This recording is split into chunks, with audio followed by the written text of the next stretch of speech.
Salatu vesselamu ala eşrefil enbiya'i vel murselin Nebiyyina Muhammed ve ala alihi ve sahbihi ecmain. Alemlerin Rabbi olan Allah'a həmd olsun. Onun sonuncu peyğəmbəri Muhammed sallallahu aleyhi ve selleme, onun ailəsinə, sahabələrinə və qiyamət gününə qədər onun ardınca gözəl şəkildə gedənlərə Allahın salamı olsun. Allah rəhmət etsin dayımıza, ailəsinə, yaxınlarına, qohumlarına, tanıyanlara baş sağlığı veririk. Və Allahdan daimimiz üçün rəhmət diliyirik. Allah günahlarından keçsin və bağışlasın. Amin. Sünnənin müdafiəçisi olan ümmətin böyük alimləri deyirlər ki, insan öldüyü zaman qəbirdə onu bastırdıqda, qəbrə qoyduqdan sonra orada çox da böyük söhbətlər etməyə, moizələr deməyə, dərslər verməyə ehtiyac yoxdur. Çünki ölümün özü, qəbrin özü, qəbrə qoyulan özü bir nəsihətdir və ibrətdir. Bütün sözləri cəm etsən, bu nəsihət qədər kimsəyə ibrət verə bilmərsən, tövsiyə edə bilmərsən. Haqqı dəqiqliyi ilə və tam bir şəkildə bu şəkildə çatdıra bilmərsən. Lakin biz yenə də qısa bir tövsiyə etmək üçün deyirik ki, Uca Allah öz şərəfli kitabında buyurur ki, hər bir canlı ölümü dadacaq. Elə bir qapı, elə bir keçid qoyub ki, hər bir kəs oradan keçməlidir. Və bu ölüm ibrət qapısıdır.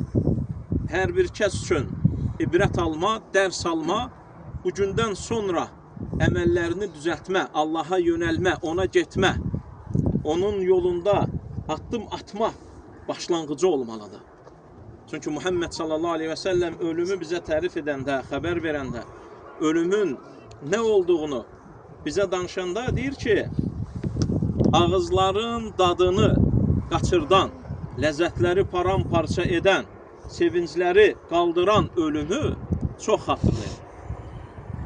Ölüm elə bir haldır ki, təkəbbürlülərin belini qırar, zənginlərin ağız dadını qaçırdar, güclülərin dizini yerə vurar, başını döşəyə, yatağa salar, torpağın altına qoyar.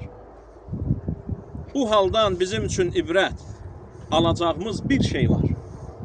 O da nədir? Gəliş də insan ola bilər, bilməsin.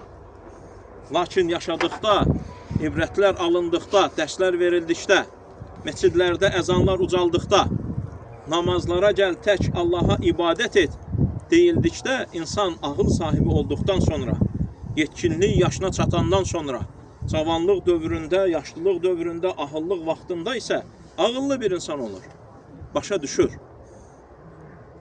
Onun üçün insan bilir ki, bu dünya əbədi qalmaq üçün gəlinməyib. Gedişi var.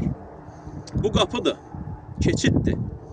Burada olanların hesabını vermək üçün aləmlərin Rəbbi olan Allahın qarşısında durmağa gedişdir.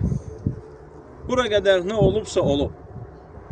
Bundan sonra hər bir çiyində gedən, çiyində getdiyi zaman yalvarışı budur. Ey Rəbbim, geri qaytar. Salihlər də bu duanı edər, yalvarar və salih olmayanlar da. Çünki salihlər nə qədər az əməl etdiklərini bilərlər, digərləri isə heç əməl etmədikləri üçün öz yaradanlarının qarşısında cavab verəcəklərini bildikləri üçün getmək istəməzlər. Lakin bu elə bir yerdir ki, istəsən də, istəməsən də, istər cavanlar olsun, istər qocalar, istər zənginlər, istər fəxirlər, istər qadınlar, istər oğlanlar, kişilər, istər qızlar, istər oğlanlar, hər biri bu yerə qoyulacaq. Çünki ölümün yaşı olmaz. Kimsə düşünməsin ki, mən qocalanda Allaha qaydaram, ibadətləri edərəm, namazları qılaram, günümüzdə olduğu Ramazan orucunu tutaram, yaşlaşanda bunları edərəm. Bu fürsət insana verilməz. Çünki bu sənin yaradılışın deyil ki, sən yaratmamısan ki, həyatın ölçüsünü də sən biləsən. Onun üçün son olaraq tövsiyəm budur ki, vallahi, səssiz nəsihətdən ibrət alın. Danışmayan kəslərdən ibrət alın. Ətrafa baxın. Hər bir kəsin qəbrinin üstündə ayrı-ayrı yaşlar yazılıb. Gözəli var, çirkini var, yaşlısı var, cavanı var. Tək, sözsüz, bir kəlməsiz nəsihət edən, bax budur. Hər bir kəs səssiz nəsihətə qulaq asıb, səsli nəsihət almalıdır. Allah günahlarından keçsin və bağışlasın. Bizi də Allaha doğru şəkildə gedənlərdən etsin. Allahın əmrlərini yerinə yetirib qadağalanlarından uzaq duranlardan etsin. Və sallallahu alə nəbiyyinə Muhammed və alə alihi və sahbihi və səlləm. Allahın Rasulü Muhammedə, onun ailəsinə və bütün sahabələrinə Allahın salamı olsun. Sallallahu alə nəbiyyinə Muhammed və alə alihi və sahbihi və səlləm.